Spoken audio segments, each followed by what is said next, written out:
Hello, everyone, and welcome to the Start Thinking Forward show. Today, we have a lot going on. So, we want to focus on what's going on in our communities, what's going on in respective states.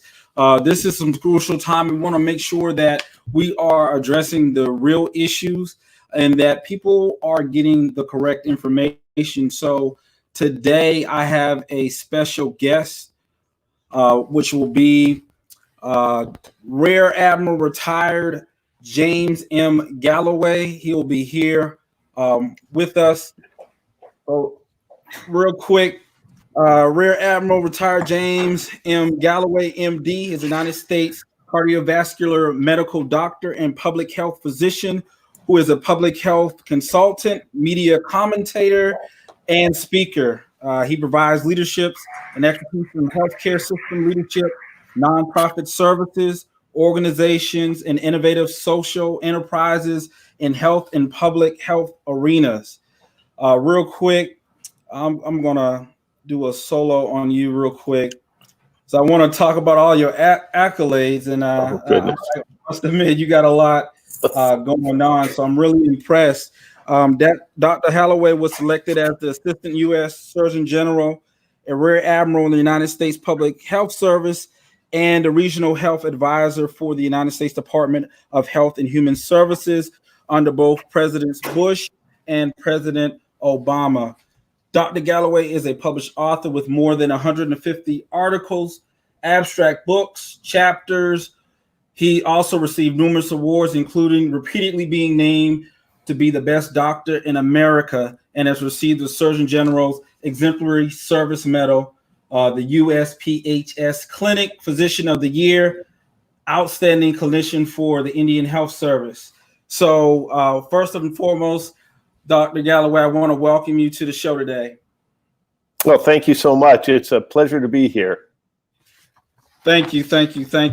So I want to dive right into some things. And so today, the first thing I wanted to kind of go in, the listeners right now, the first thing that they want to really talk about, is the coronavirus. And, Sure. We want to take a lot of the fear and just kind of really talk about the facts of the matter. So, one of the first questions that we got was, could the U.S. have responded more quickly, and how?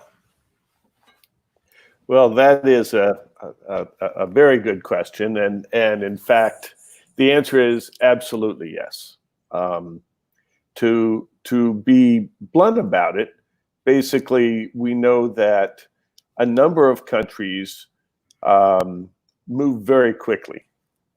A number of countries utilizing intelligence, aggressive actions, and acting early were able to make a big impact in stifling the growth of this disease throughout the population and moving very quickly to develop testing, isolation, quarantine measures, as well as doing isolation from travelers from other countries. I mean, for instance, South Korea, Hong Kong, Singapore, Taiwan, all controlled the outbreak very early on using isolation and quarantines and communicating simple, clear messages. That's a little different than what happened in our country, unfortunately. We had a little bit of garbled messaging at the beginning. We knew as public health entities that on December 31st, the World Health Organization was informed of this disease in China and quickly spread the information around the globe. And we've seen in many of the news reports how multiple briefings were given to the president throughout January and February, from everything from the Central Intelligence Agency to the National Security Council. We know that, for instance, on January 8th, the first case outside of China occurred. It sent alarms all across Asia, and the countries that I mentioned, as well as Thailand and Philippines, were already contemplating quarantine zones and scanning travelers for temperatures. Mid-January was lockdown in Wuhan. That's a city of 11 million people. 11 million people they closed down because of this. That was January. That was mid-January, and boy, that got the public health world's attention, I have to say. And then January 21st was the first identified COVID-19 case in the US. Since then, we found that there were earlier cases that were not recognized. But throughout January and February, unfortunately, we kept hearing that this by commentators on the news and other places, this was a hoax, and then by the president himself, that we have this under control, that there's nothing to worry about, we've got this buttoned down. And even as recently as February 24th, the president said the coronavirus is very much under control in the US, and the stock market is starting to look very, very good to me. On March 6th, he said we shut it down and we stopped it. So on March 11th, more than 2 months after scientists at the World Health Organization called for action, Trump gave his first speech acknowledging the potential seriousness of the coronavirus. And on March 13th, he declared a national emergency. So indeed, there have been a lot of areas where we could have made a much greater, a much more intelligent, a much more prompt impact to limit the spread of this coronavirus, and to impact not only the illnesses and the deaths that have happened, but also the economic fallout. Just think, if we had been able to stop this earlier, we may not be in the situation that we are now with such huge economic fallout, because we would have controlled it at a much earlier stage. Mm-hmm. And I agree with you on that. There's a lot of speculation really surrounding the numbers. And I think that's one of the most pivotal things that's affecting a lot of people is the numbers. So the first number I want to talk about is China's numbers. Yeah. Do you believe that the numbers that was reported, were they accurate, or do you believe that they were potentially more? Because a lot of evidence was lost. And, with the Chinese being a communist country, they have various ways of hiding information. Do you think that was the case here? I do think that the Chinese government wanted to limit the impact negatively on the government. So it's very possible that there were lower numbers than they reported. However, regardless of that, the fact that they reported this disease, they sent out the genome almost within weeks of the disease spreading in Wuhan. They let the World Health Organization know in December. I mean, I think they did a number of activities to let the world know things were serious, even if the numbers weren't correct. And so, yes, I do believe the numbers were suspect, but I don't think that had much of a big impact on countries around the world. I mean, other countries responded immediately and put in place measures that controlled the virus's spread immediately. And especially, I think it was the Taiwanese people. They were one of the first ones. I think that they have lesser infections in that area, because they were one of the ones that early on saw that there was an issue when they came back from China, and seeing that the patients that they were seeing wasn't giving them really the correct answers. So they just figured that there was something larger at hand. So the second number I want to talk about is what we're hearing now with the mortality rate. So in comparison to people getting infected and the mortality rate, is it alarming? Should people still be concerned? Should people be, really following the federal guidelines that's coming from the White House, or should people be, listening more to the states? And I know that's kind of put you in a pickle there, but you being a health professional, what guidelines do you think people should be more, leaning towards during this troubling time? Well, I think that if we're getting different directions from the state and the federal government.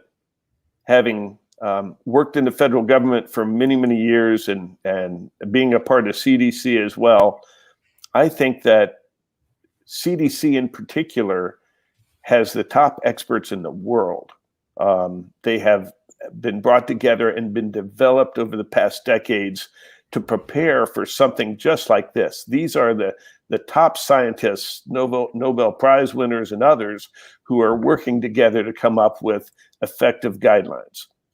I trust the CDC guidelines, the federal guidelines from that perspective, more than any other guidelines. However, that is to say that as we loosen up restrictions across the country, it'll be a regional approach. So there isn't one across the board guideline that can be given for the whole nation, because different places are getting the disease in different times. So even though New York has peaked and is starting to come down, many places in rural America, particularly, for instance, in the South, are just still going up. And so the plans for the New York area would be different than, say, for Georgia or for other places in rural America, or Indian reservations for that matter.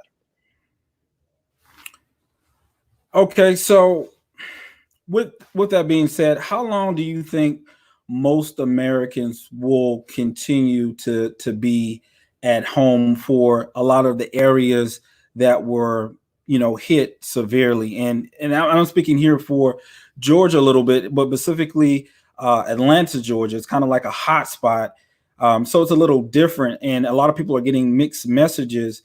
So do you have any advice about that?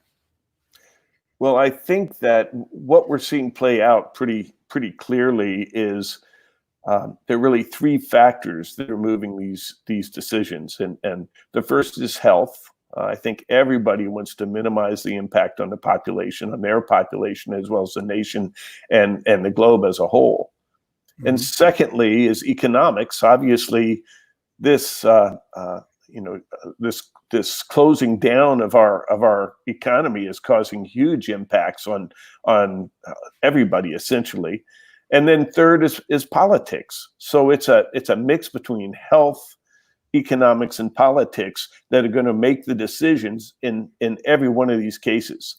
So from a health perspective, it may be best to stay in a closed type of environment like Georgia has been, like we are in Arizona right now. And it may be that other places would be better in a different place. But from a health perspective, certainly the longer you can delay the onset to affect people, the better for several reasons. One, of course, is so we don't overflow the hospitals. But the second also is while we wait for the potential of a vaccine or a way or treatment to minimize the impact on the individuals. So that's the health perspective. The economic perspective, obviously, is that we need to get back to work as quickly as we can. And then on top of that is the political impact on, for example, the national elections coming up in November, and how that would play out on the national election front. So those three factors are coming together in each of our states and each of our localities to try and find the correct balance. So I know you threw kind of politics in there a little bit. That's kind of interesting. During this time, we're hearing during this pandemic, we're hearing a differentiation between Republicans and Democrats. And I think a lot of people are looking at that very differently. Now, one of the things that you brought up earlier was about, treatment. So real quick, I want to play a real short clip. And when we come back, I want to get your opinion on that, Dr. Galloway. So we'll be right back. Comparing the Gilead drug remdesivir with a placebo. It was highly powered with about 1,090 plus individuals. So it is the first truly high-powered, randomized, placebo-controlled trial. It was an international trial involving multiple sites, not only in the United States, but in various countries throughout the world, including Germany, Denmark, Spain, Greece, the UK, etc. The primary endpoint was the time to recovery, namely the ability to be discharged. When you have a study like this, we have a data and safety monitoring board which looks at the data. And they are independent, so there's no prejudice on the part of the investigators because they're doing the trial or the drug is from a certain company. The Data and Safety Monitoring Board on Monday afternoon contacted me on April 27th, first on Friday, the week before, and then again on April 27th, and notified the study team, namely the multiple investigators who are doing the study throughout the world, that the data shows that remdesivir has a clear-cut, significant positive effect in diminishing the time to recovery. This is really quite important for a number of reasons, and I'll give you the data. It's highly significant. If you look at the time to recovery being shorter in the remdesivir arm, it was 11 days compared to 15 days. And that's a p-value for the scientists who are listening of 0.001. So that's something that, although a 31% improvement doesn't seem like a knockout 100%, it is a very important proof of concept. Because what it is proven is that a drug can block this virus. And I'll give you an example in a moment of why we think. Now, I wanted to chime in right at that point. So I just cut them out. What do you think about this new drug, remdesivir? Do you think it's a possibility, or do you think it's a Band-Aid over a gaping wound? Or do you think that there's a possibility that there is hope, or you think they're reaching for straws and trying to give the American people some hope right now because of the situation? Well, first of all, I have to say that I have ultimate respect for Tony Fauci. He's a great man, and I have followed his work from afar for some time. So I have a great belief in his scientific merit. As far as remdesivir goes, I think that it is very promising. It's very promising for the main reason that it can shorten the disease progress by almost a third, which means that people who are, if you think about that, the longest people, the people who stay the longest in hospitals are often those who get intubated and stay on intubation for a long period of time in the ICU. And if we're able to cut that back, remember that mortality is almost directly related to how long you're on the ventilator. So if you're able to shorten the amount of time or lessen the number of people that go on the ventilator, you will likely save lives. Secondly, as he pointed out, the idea that we now probably, and it's not been peer reviewed yet, it's not definitive yet in my mind, but it's pretty promising. That we have a way to intervene on the virus, and COVID-19 is very promising. So I don't think it's a Band-Aid. I think it is one of a multitude of drugs that are being tested right now, and there are multitudes being tested. Yeah, and I believe that one actually came a little earlier than anticipated. So that was the Gilead report that came out today, actually came out this morning. And so I took note of that. Now, one of the things they did not mention, and I know it's early, but I noticed that they said there was a high mortality rate for those people that suffer with, previous conditions, high blood pressure, cardiovascular disease, and different things. So one thing that I do know is that these individuals have a tendency of being on a array of medications. So how, if they're taking certain medications, how is this new medication, remdesivir, how is that maybe going to be able to interact with certain other medications? Or do you have an idea of what that, or I'm assuming that would be a part of the study? There are um, not enough studies yet to look at the interaction between medications, between remdesivir and other medications that I'm aware of, mostly because it hadn't been approved. And usually you wait until a drug is looked at for safety in animals to make sure that the animals stay safe with it, then for efficacy to make sure it works, and then in clinical trials with people to make sure it's safe in people. And once the drug starts getting towards the end of that profile, they'll start looking at potential interactions. And then they follow folks who go on the drug for a long period of time to see what the long-term effects of that medication may be.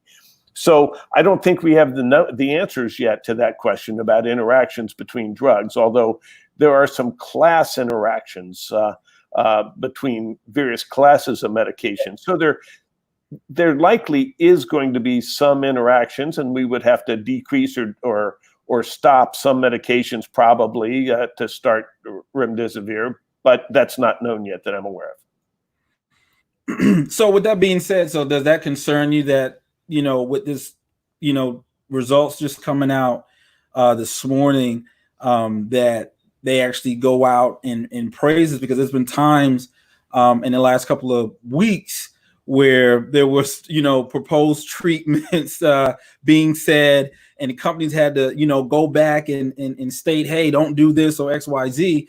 But at the end of the day, do you think it's too early and it don't have enough results yet? And I mean, I understand that they said that they conducted one with the medication, the other one being a placebo, right, and they saw a drastic difference. But do you think it's too mature, too premature to really say this is a possibility? Oh no, it's a definite possibility. In fact, I would go so far as to say it's a probability that this will be found to be effective from the placebo-controlled study that they just did with over 1,000 participants. It's very suggestive that it'll be beneficial. Okay, so with this is going to help with symptoms and recovery time, but we're still on a schedule based on what I'm hearing coming from the White House is that we're looking anywhere between 12 to 18 months for an actual vaccine. That's right. There has been one company that had been working on a coronavirus type vaccine that has come out recently and said it's possible they may have one as early as September because of the fact that they have been starting on this vaccine for other coronaviruses, so they have a head start. So that's a possibility. I'm not sure how positive or how definitive that is, but at least that's come out in the news. They've released that information that it's possible they may have one as early as September. But for a full vaccine development, certainly 12 to 18 months is the least amount of time. And, they've really revved up the vaccine efforts, and some of it you can't rush, but much of it you can. And in the past, we've worked in laboratories for, 8 to 5 and then the weekends off. And now people are working on it round the clock, 24/7, trying to, at least the parts that can be done more quickly are being done more quickly. Okay. Well, one of the things that kind of interests me a little bit, and I was really thinking hard about it. And, I know a lot of people, in their minds are saying, how in the world, did this happen? And, I tried to figure out some different scenarios. And, the probability, because some people are out there saying, that this was an attack against the U.S. economy or what have you. And I just really think that's really, unlikely. And I think that when everything rolls, I think what's really going to come to light is that this was more of a political issue with the Chinese government. That's what I believe. I believe that if anything, I think it was and I'm going on record saying this, but I think it was a attack against President Xi. I think that's what it really was. And that's my opinion, and that doesn't have any sound, but that's how I believe if that's a possibility of how this happened or it was an accident. My question is, if they knew about it, why in the world would they allow that many people to leave the country, other than, hey, if it's going to affect our economy, let it affect the world economy, and we'll be in a better position because now we have all these different resources, just, other than it just being a China problem. What do you think about that? Well, what they've done is they have studied the genome of this virus. And what they've found is that the backbone, if you will, of the genome of this virus is very much like the wild viruses that are found in animals. And that the current thinking is that if it was a manufactured virus, they would do it on one of the standard backbones which are available, which would be reflected when they analyze the virus today. And they find that it's not on one of those standard skeleton backbones that you use to work with viruses. It matches more with a wild virus that's in animals. And so the majority of scientists believe that this came from animals through a bat as the primary initial means, to probably through another animal that was eaten at that wild food market in China. I don't think there's good evidence yet. There's still a lot of speculation, but not good evidence yet that this was made in a laboratory. Interesting. Now, you've had many years, you worked many years with the CDC, even here in Atlanta. Do you think that for those that's already been exposed to the virus and didn't show any symptoms, one thing, is saying that your body may build an immunity to it. But as we know about viruses, they're always changing and mutating.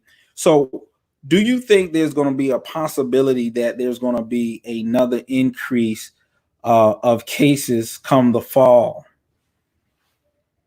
I do. I think that what we're going to see is, as we all hunker down in our homes for this first wave and we get over it, and the number of infections and deaths continues to fall in all areas, once you get over the hump, then things will be released gradually. Schools will open, restaurants will open, other things may open up on a piecemeal basis. And when that happens, the people who haven't been infected, that have been hunkering down, will then be susceptible. And so there will be a second wave as well when those people get infected in addition.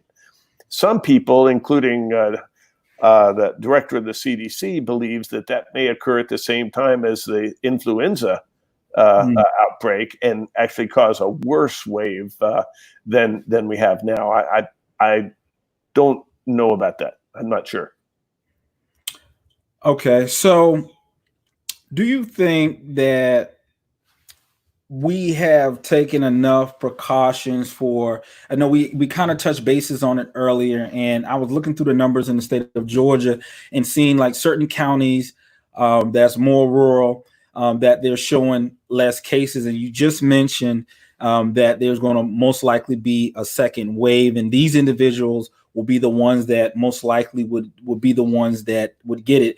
Now, my concern is that over the last couple of decades, a lot of rural hospitals, they've gotten away, and these people, rely on these hospitals, but they're no longer available. What do you think is ultimately going to happen, or what needs to happen to ensure that when that second wave comes, that we have something in place that's more concrete, that we can prevent less, people catching the virus?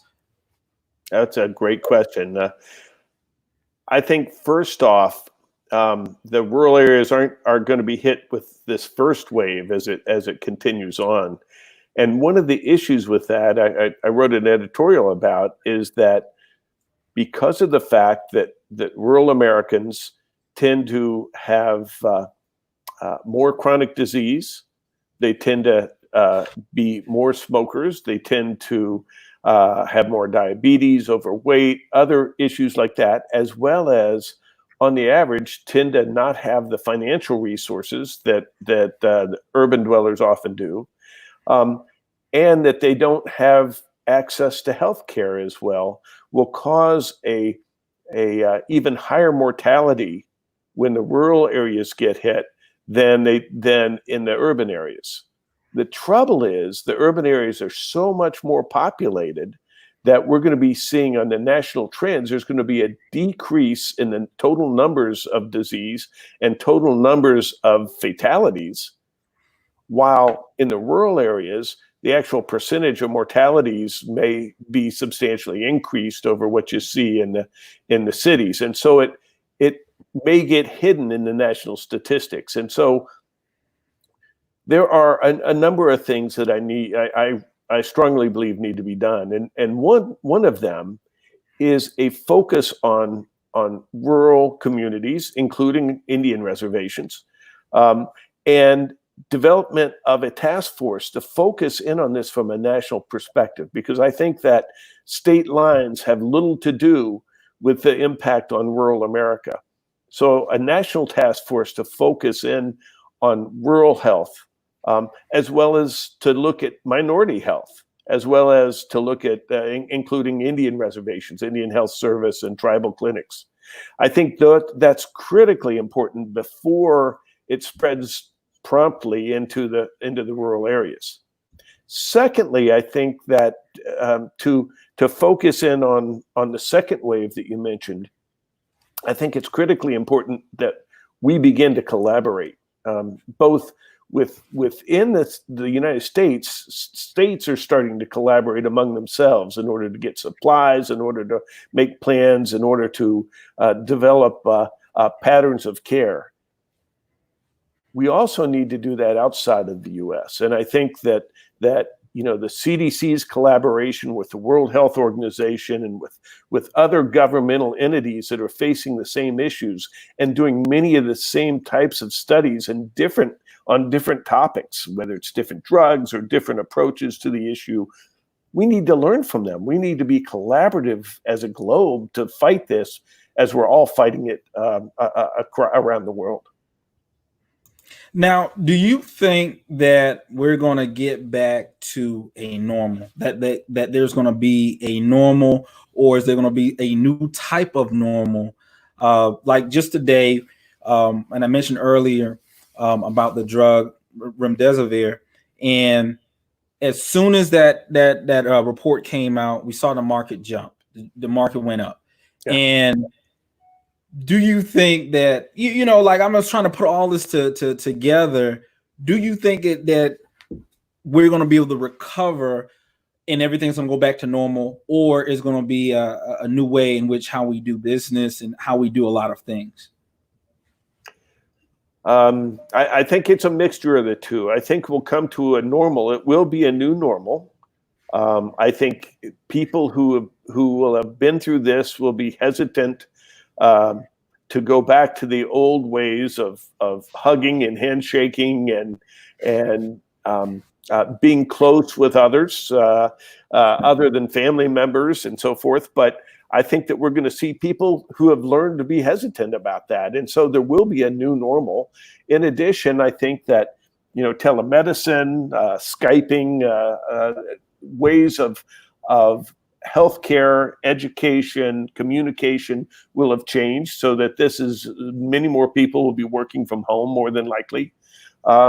So yes, I think that there will be changes in the normal, but it'll go back to a semblance of normal, if you will, particularly once we have a vaccine and it's distributed. Now, the next concern, so what about the next one? And what if the next one has a higher mortality rate? Do you think that we'll be better prepared, that, that we'll be more self-reliant on ourselves, or and I didn't ask you this earlier, but, what is your faith in the World Health Organization? Do you think that, we need to make sure that we have invested interests in, and I don't want to go in the area that we talked about not going, but do you think So do you think that we should have more vested interest in our yeah, I mean, that goes without being said, but do you think now we will be more vigilant with being knowing exactly what's going on around us as a community and as a world and as a nation, to know when potential threats may come our way. And I'm using the World Health Organization because I thought they were supposed to be the ones that sound the horn. So yeah, and as they, as they stated in their response, they did sound the horn. They declared a national emergency, international emergency, and a concern of international proportions early on.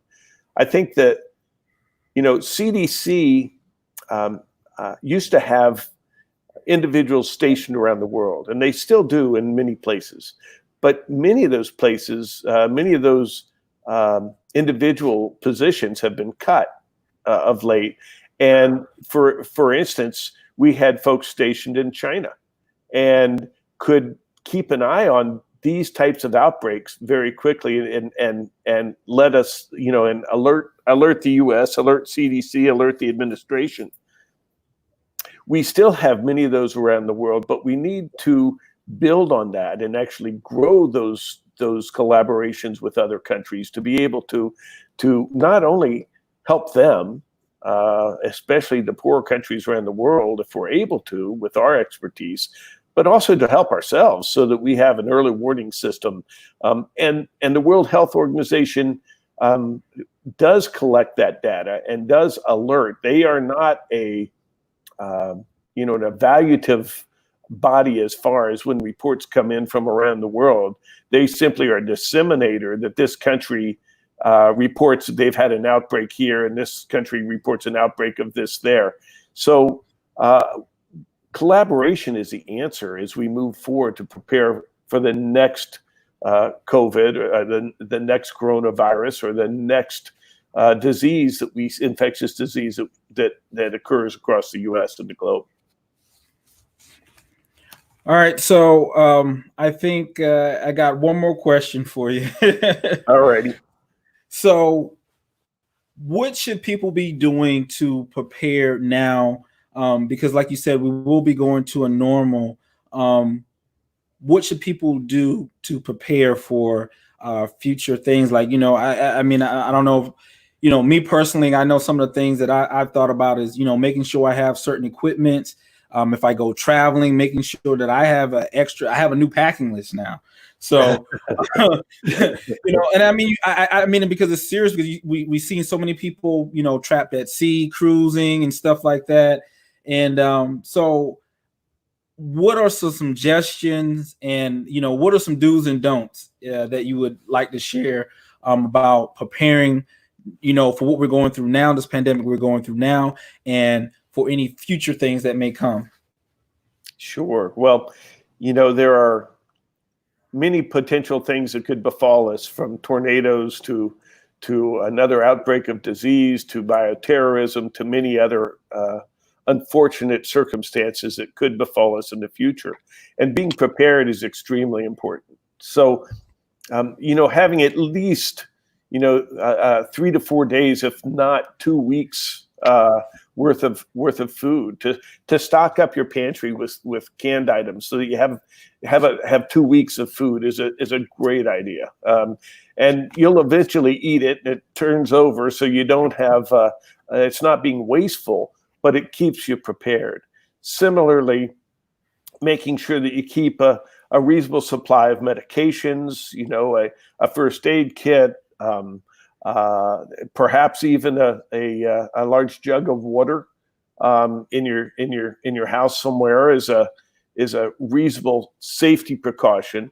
And then making sure that you have your essentials in a place where, if you have to hunker down like we are now, but in such a way that you can't leave the house at all, you have enough to fortify you for at least a week or 2 weeks being preferable.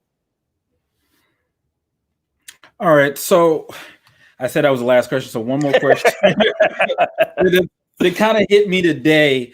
So, the president has issued out an executive order basically demanding that all the meat companies stay open to allow Americans to be able to go to the store and get some food. So what would happen, or what are some things that you think the administration may need to think about in the future, as far as, let's just say, for instance, this executive order, which it's already been said that this executive order is going to go through and that these people may not show? What lessons do you think that we can draw from this as a country? Because I think, like the president has said, is very unprecedented. No one could have prepared for this. There's ways to prepare for something similar, but there's no way possible. Me being, used to be in the military, we always set up a plan and we always strategize.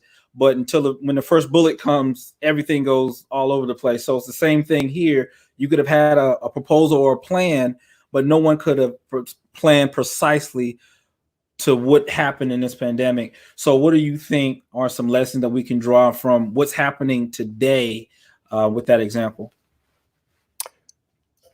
Well, first of all, I think you can plan. I think, for instance, CDC has a pandemic plan that's been updated every few years, and while it doesn't cover every possible aspect, and that things may differ in mild ways, it gives a great outline of communication, how to best communicate, what are the best first steps, what are the second steps, how to act early and intelligently based on the knowledge we have. And that knowledge is not only from ourselves, it's also from learning from other outbreaks in other countries, MERS and SARS and Ebola and others.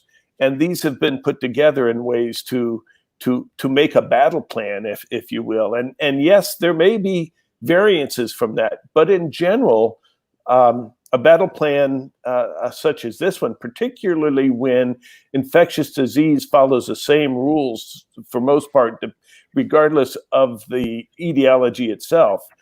So you can make a pretty good battle plan. And I think that we need to allow CDC to run our plans. I think we need them to, and they will obviously, take the information from other countries and the World Health Organization and the learning that we get from this and put into a new plan and update the plan so that we're best prepared for the next outbreak. And the next outbreak, we need to turn to that early on and look at ways to block the ultimate manifestation of the infectious disease. Wow, thank you. Our guest today, Rear Admiral retired James M. Galloway, former Assistant U.S. Surgeon General. I want to thank you for joining us today. Any last words, any parting words you want to share with the audience today? Yeah, I do actually. I mean, so much of what we talk about is how bad things are and how bleak they look, and how tough it is to be in a one-bedroom apartment with two kids and not be able to get out, and all that's absolutely true. But the bottom line is there is a light at the end of the tunnel, and we will get through this, and we will return to what is very similar to what we consider normal in the future. And we need to keep our eyes on that and work together. And that it's actually, it's our patriotic duty to follow the guidelines and to make our country as strong as we can, both economically and health-wise. Thank you so much. So as this thing continues to, progress, hopefully we'll be able to bring you back on and you can share some more insight into this as it develops. Absolutely. Love to. All right. Thank you. Once again, we want to thank you, retired Rear Admiral James M. Galloway, former Assistant U.S. Surgeon General. Thank you so much for joining us today. Thank you very much. It was a pleasure. All right, guys, that is all today for the Start Thinking Forward show. We hope that you got some insight from this. I look forward to seeing you on Friday. Thank you and have a great day.